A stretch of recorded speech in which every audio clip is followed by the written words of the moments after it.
Hello guys, ఈరోజు మనం ఇక్కడ చైనాలో వింటర్లో దొరికే కాస్ట్లీ ఫ్రూట్స్ గురించి తెలుసుకుందాము.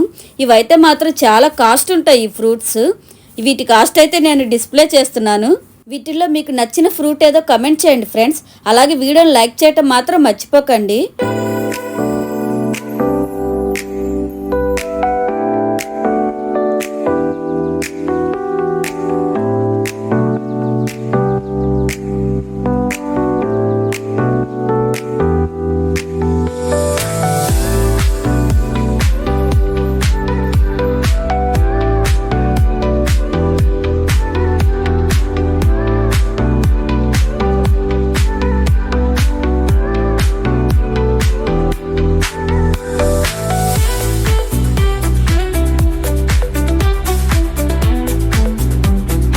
For watching. సబ్స్క్రైబ్ చేసుకోవడం మర్చిపోకండి.